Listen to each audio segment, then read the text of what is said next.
আসসালামু আলাইকুম। দেখেন, শাশুড়ি রেখে যাওয়া সম্পদ এই ঘরটাই ছিল আমাদের দেখার মতন। মাঝে মাঝে যাই, আসলে ভালো লাগে। তা আসলে সবাই ভালো লাগে না, কিন্তু যার ভালো লাগে সে যায়। আমরা যেতাম মাঝে মাঝে, কিন্তু শেষ রক্ষাও করতে পারলাম না। দেখেন, আশেপাশের বেড়াঘোড়া যা ছিল সব কিছু মানুষে ভেঙে চুরে নিয়ে গেছে। ঘরের ভিতর একটা সংসারে আসলে কম জিনিস থাকে না, সব কিছু আসলে মানুষে নিয়ে গেছে।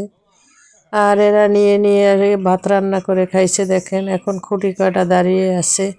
আসলে ঘরটা দেখলে মায়া লাগে, যে এই ঘরে শ্বশুর শাশুড়ি থাকতো। আমার শাশুড়ি আসলে এই ঘরকে অনেক ভালোবাসতো, এই ঘর থেকে কোনো জায়গায় যাইতো না, এখানেই থাকতো।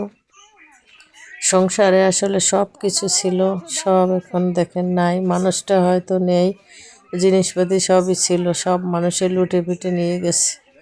এরা আসলে মানুষ না, জিনিসপাতি নিচে নিচে ঘরের। দেখেন কি অবস্থা, বেড়াঘোড়া সব ভেঙে চুরে তছনছ করে দিছে।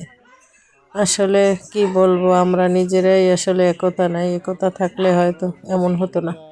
আজকে একতার অভাবে আসলে এভাবে অবহেলায় নষ্ট হয়ে গেল। একটা ঘর উঠাইতে আসলে অনেক জিনিস দরকার হয়, আসলে উঠানো ঘর এভাবে নষ্ট হয়ে গেল। অনেক চেষ্টা করেছি, তারপরও শেষ রক্ষা করতে পারিনি। বাড়ির মানুষগুলো আসলে এরা এতটাই ভালো। দেখেন, টিনও পারলে খুলে সব নিয়ে যায়, বেড়াঘোড়া সব কিছু নিয়ে গেছে।